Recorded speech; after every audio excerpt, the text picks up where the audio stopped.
Hampshire Democrats. Whoa!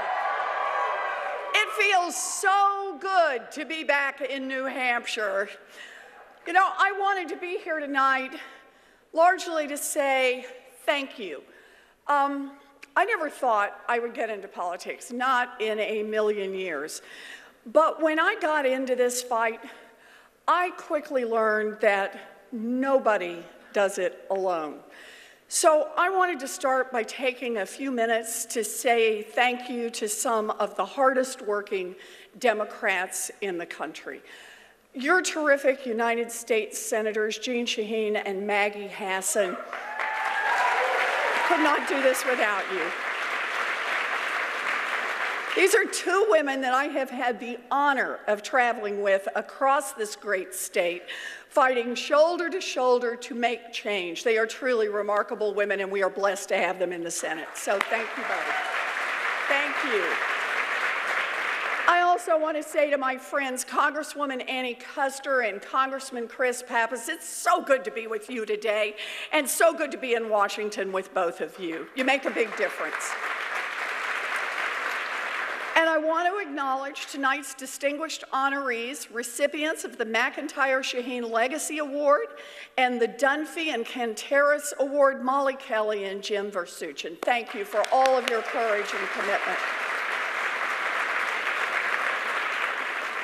So I am also excited to be here tonight with fearless fighters like the leader of the New Hampshire Democratic Party, Chairman Ray Buckley. He is the best. Woo! And I'm also deeply grateful for the warm welcome of our host mayor, Mayor Joyce Craig, who has given us this evening. So thank you. All right. And I'm also here this evening to say thank you for your hard work and to celebrate all of your wins. But I'm also here because our country faces a moment of crisis, and New Hampshire Democrats are going to help decide where we go from here. It's going to be up to you guys. So for me, this fight is personal. I grew up out in Oklahoma, on the ragged edge of the middle class in one of those paycheck-to-paycheck families. Now, when I was growing up, my daddy held a lot of jobs. He sold fencing, carpets, housewares, paint. He ended up as a janitor. I have 3 older brothers. I was what you call the late-in-life baby. My mother used to refer to me as the surprise. You know, all 3 of my brothers joined the military. My oldest brother was career military, flew 288 combat missions in Vietnam. We were very lucky to get him back. My brother John, yep.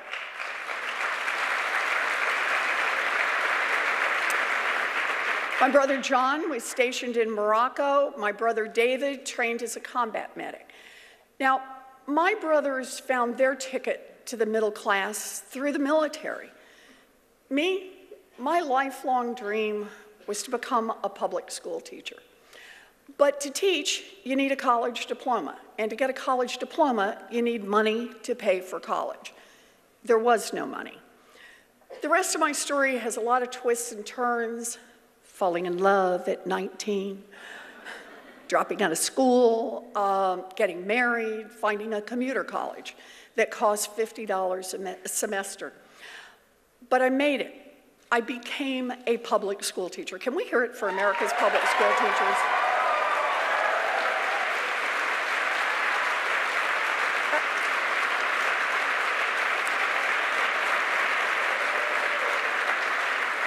So my first teaching position was as a special needs teacher.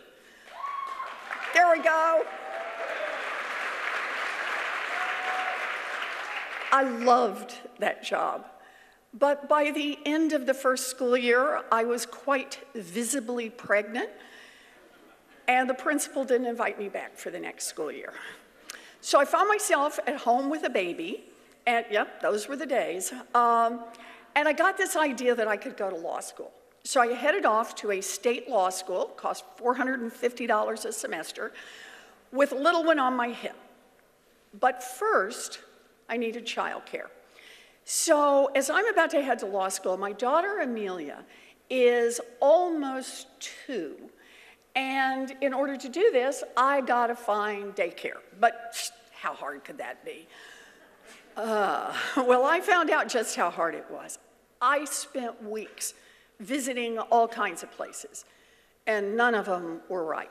The kids looked miserable, there was a funny smell, the waiting list was a mile long, the cost was way outside our budget. So finally, it's getting down to like the last week before law school classes are going to start. I'm starting to sweat, and then I find a truly great place. Cheerful teacher, nice play area, nothing smelled funny. There was only one problem. They only took children who were dependably potty trained. Amelia was not quite 2 years old, but I couldn't let that stop me now.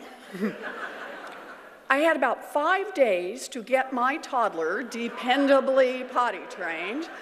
I just want you to know I stand here today courtesy of 3 bags of M&Ms and a very cooperative toddler. So that's why I'm here.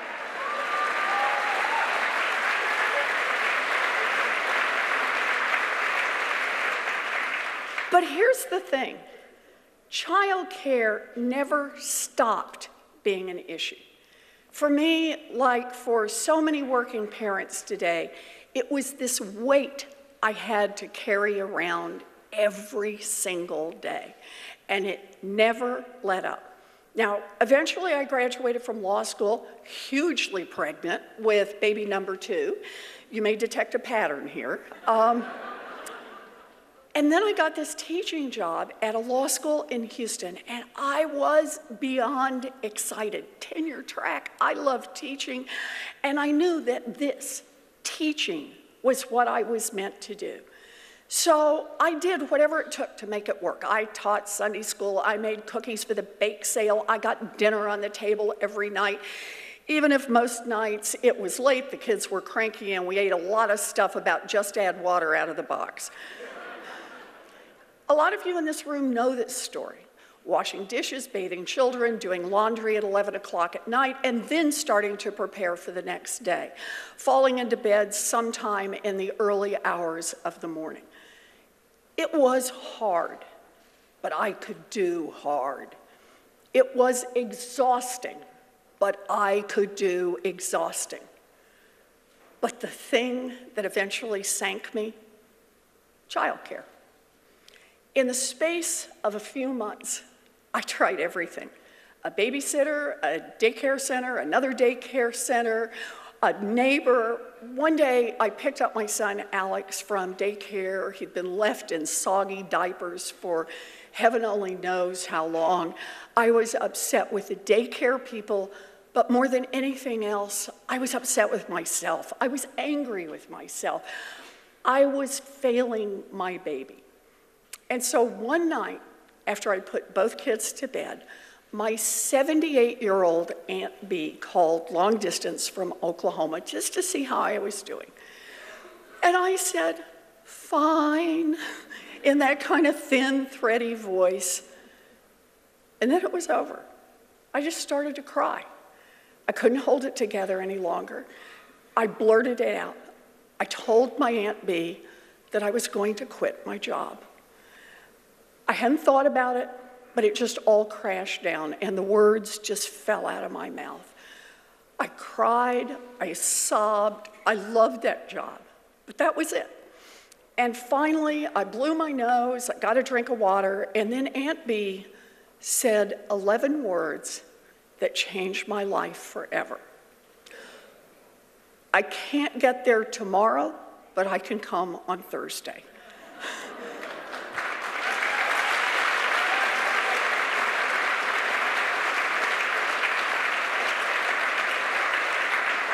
Two days later, she arrived at the airport with 7 suitcases and a Pekingese named Buddy, and she stayed for 16 years.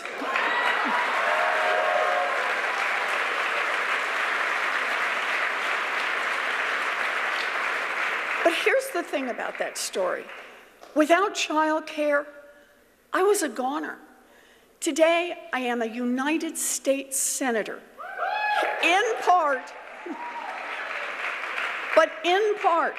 because my Aunt Bee rescued me on a Thursday about a zillion years ago. So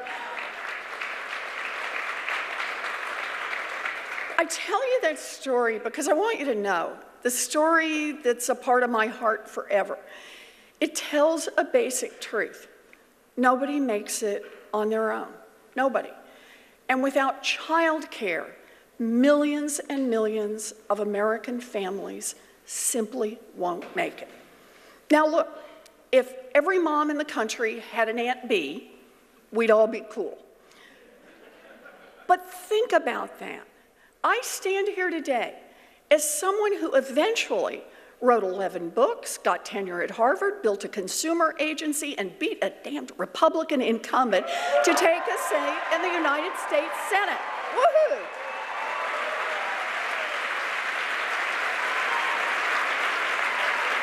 And yet, childcare nearly knocked me out. Childcare, or the lack of childcare, nearly sent me packing twice. Now, could I have gotten back in the game later? After Amelia and Alex were old enough to go to school, or maybe once they hit high school? Maybe, but maybe not. And today, parents are getting crushed. Right now, in more than half the states in America, 1 year of child care costs more than a year of in-state tuition at a public university. Here in New Hampshire, care for an infant costs nearly $12,000 a year. Try working a budget around that, and then try it with 2 kids or with 3. It just doesn't work. We are failing mamas and daddies all across this country, and we are failing our kids as well. We know from study after study that providing quality early learning education is one of the single most valuable things we can do to set our children up for success. Yes.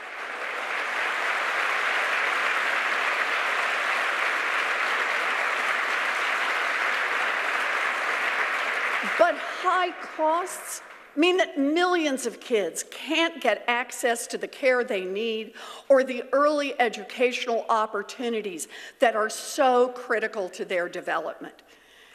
And let's not kid ourselves about this. More often than not, it's women whose career opportunities are limited when child care is hard to find.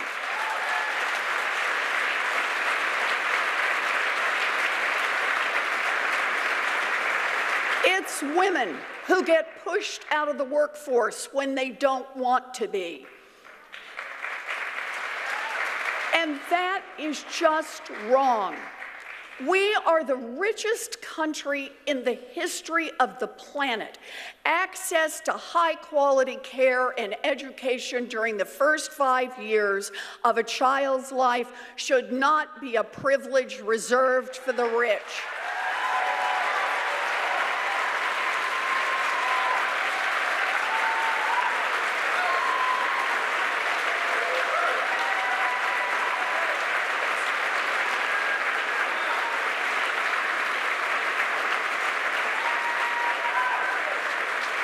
High-quality child care should be a right for every child in America. And so that's why this week I put out a proposal for big structural change, universal child care and early education.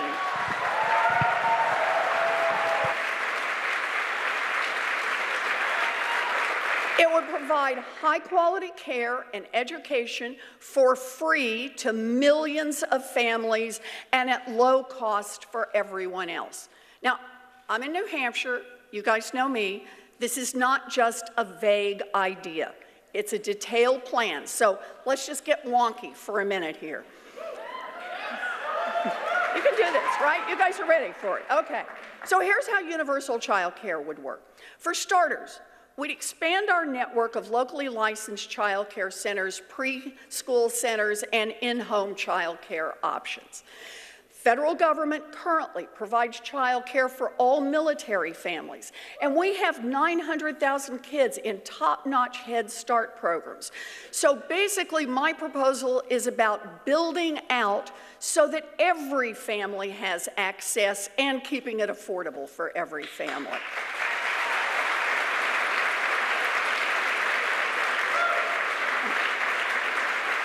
Local communities would be in charge, but providers would be held to high national standards to make sure that wherever you live in America, your child will have access to quality care and to early learning.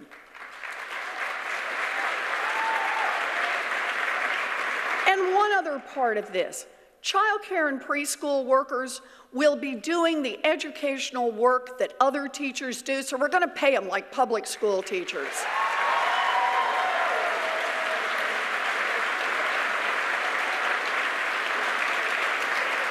So under this proposal, millions of families could send their kids for free, and the cost would be capped at 7% of income for all other families. Everybody can do this. So look, every Democrat who runs for public office claims to be on the side of working people. That's true running for president, and it's true running for school board. But here's the deal. Pretty much every Republican claims the same thing. And while people in this room might give a huge eyeball roll when Republicans say it, Democrats should notice that a lot of America believed them and didn't believe us. So here's my offer to you. Let's make a commitment, loud and long, for something that Democrats will do for every working family in America. Let's make it clear, let's make it concrete, let's embrace it and show how, if we have the chance, we can make government work for hard-working families.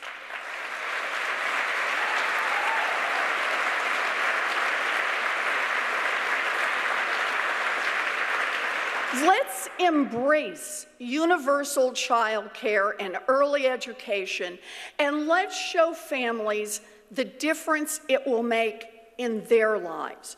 Right here in New Hampshire, the typical family with 2 young children pays on average a whopping $21,000 a year for child care. Under my plan, that same family right here in New Hampshire would pay a maximum of about $6,000. Think about that.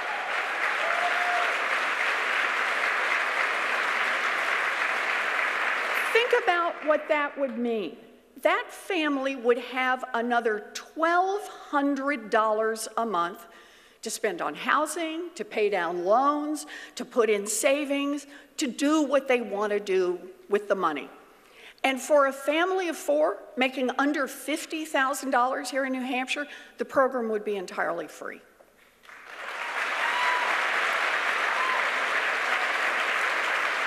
And we could just keep pushing the point home. For a single mom working 2 jobs and pulling in $30,000, her child care costs would drop to 0. Or for the young couple trying to start a small business, or the young family where one parent is still in school. Think of all the families who would have real money in their pockets and first-rate care for their children.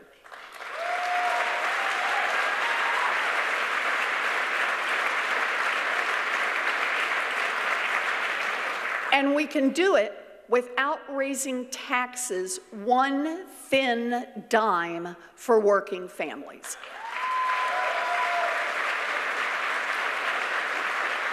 Let me show you how.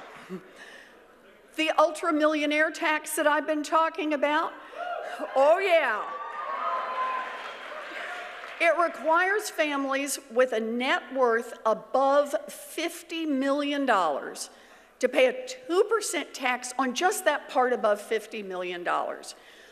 Understand, That one change in our tax laws would bring in all the money we would need to completely cover the cost of universal child care and early education plan and still have a couple of $1 trillion left over.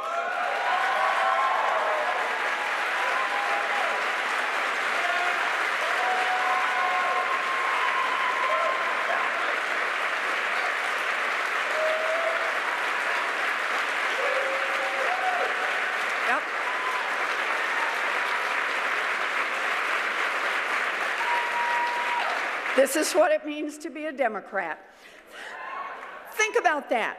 Asking the 75,000 wealthiest families in this country to pay a little more would cover the cost of providing affordable, high-quality child care and early education options to every child in our country. And to everyone who says, oh, it's just too hard, here's what I know for sure. It's not easy to make big changes, but you don't get what you don't fight for, and I'm in this fight for working families.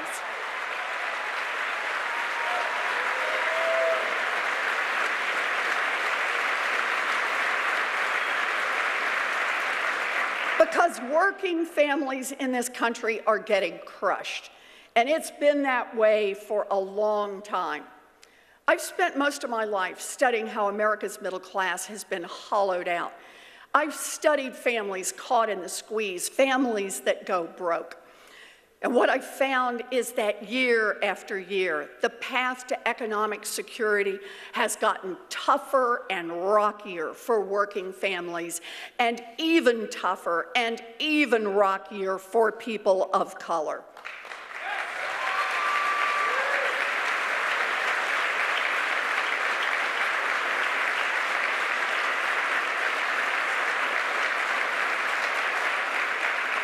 And this wasn't an accident. It started quietly. Some of the richest and most powerful people in this country were rich, really rich, but they wanted to be even richer, regardless of who got hurt. So every year, bit by bit, they lobbied Washington and they paid off politicians to tilt the system just a little bit more in their direction. And that is how today, in the richest country in the history of the world, tens of millions of people are struggling just to get by.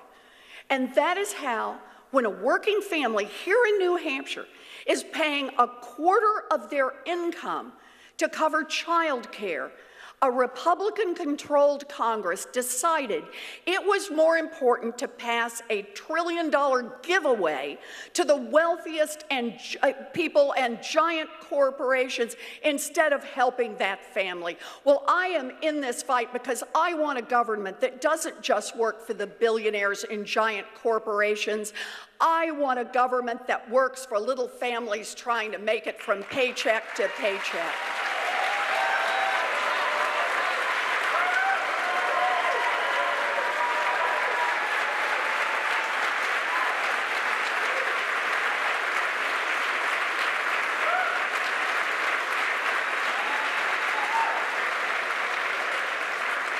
The squeeze on working families is real. Since the early 1970s, adjusted for inflation, wages in America have barely budged, but the cost of housing has shot up nearly 2/3. The cost of college has more than tripled, and 40% of Americans couldn't find $400 to cover an emergency. Yeah. The middle class squeeze is real, and millions of families can barely breathe. When government works only for the wealthy and the well-connected, and when it abandons anyone who isn't a big campaign donor or can't hire an army of lobbyists, that is corruption, plain and simple, and it's time to fight back.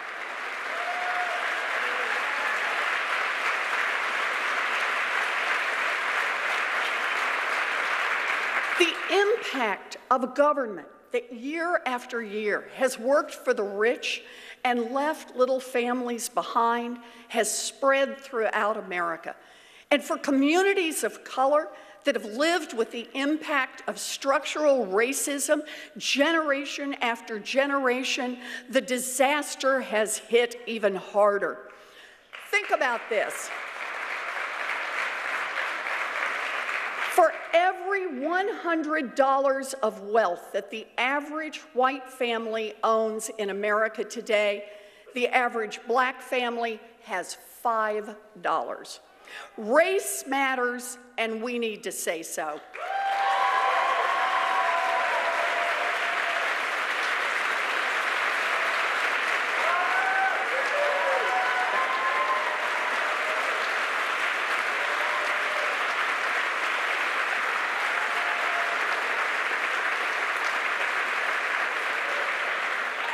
And we can't be blind to the fact that the rules in our country have been rigged against other people for a long time. Women, people with disabilities, LGBTQ Americans, Latinos, Native Americans, immigrants, rigged against people, and we need to call it out for what it is.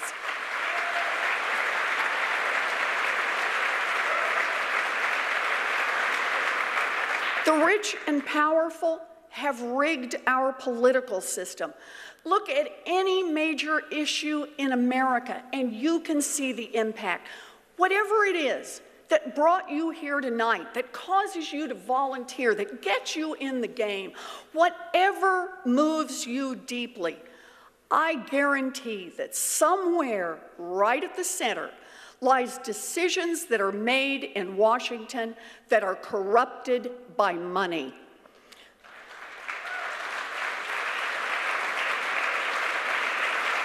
Gun violence, student loan debt, the skyrocketing cost of prescription drugs, the crushing cost of health care, a broken criminal justice system, drugs and overdoses, oil companies that have more say at the EPA than the millions of people who see with their own eyes the destruction of climate change that is coming our way.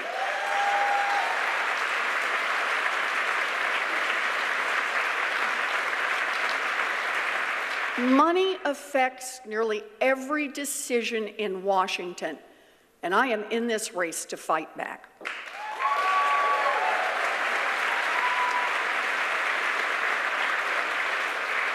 Now, out on the campaign trail, I talk a lot about changing the rules so that our government, our economy, and our democracy work for everyone. And I want to be crystal clear about exactly what I mean when I say that. We need to change the rules to clean up Washington, to end the corruption in Washington. We need to change the rules to put more economic power in the hands of the American people, in workers, in unions, in small businesses.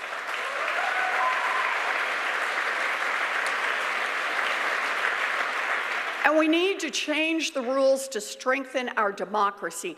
And that starts with a constitutional amendment to protect the right of every American citizen to vote and to get that vote counted.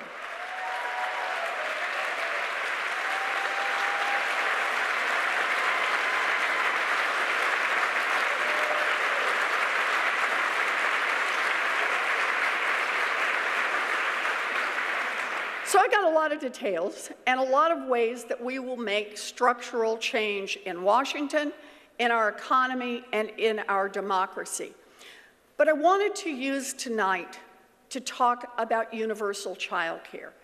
Because whether you have small children or not, we all have an interest in the future of this country.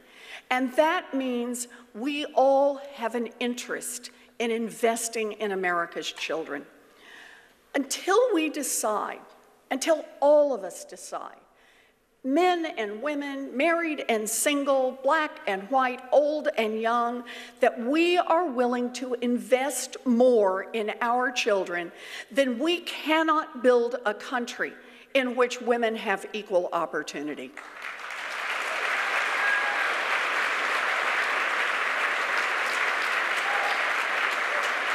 Oh, and by the way, that means electing more women, putting more women in positions of power. Oh, yeah.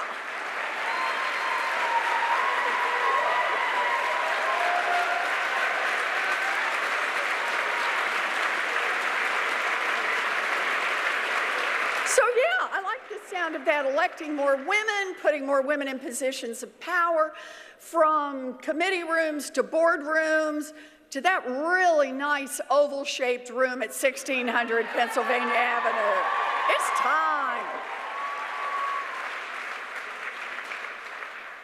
You know, last week, I was in Nevada, and a woman came up to me afterwards. We were taking pictures, and she came up because she wanted to tell me how now, in her 60s, she was about to graduate from college.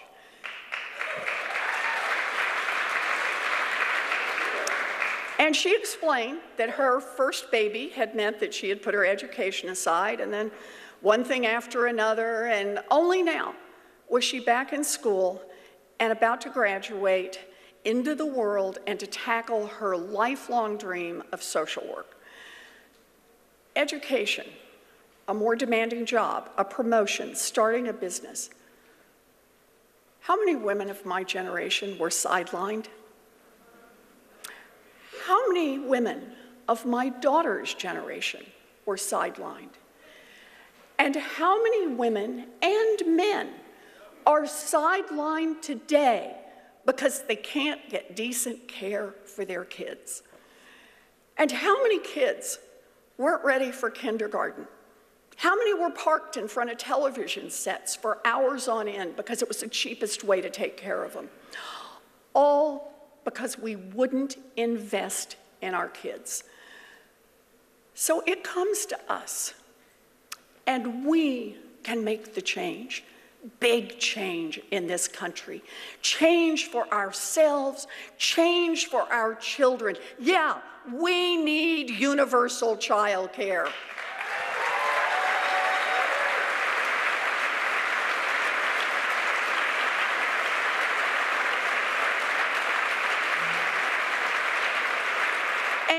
More. We need to cut the student loan debt burden.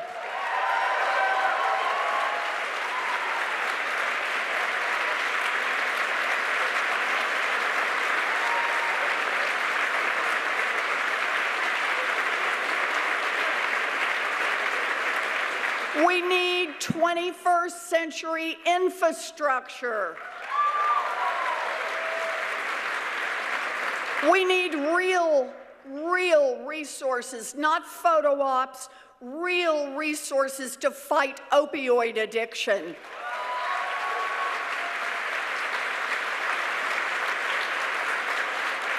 We need a Green New Deal to fight climate change.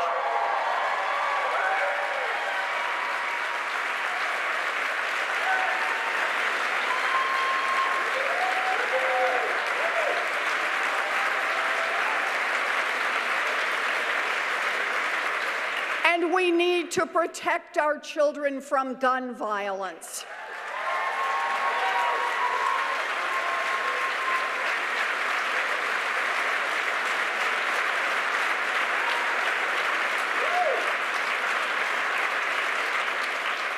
But most of all, we need to get in the fight and make our government work for the people.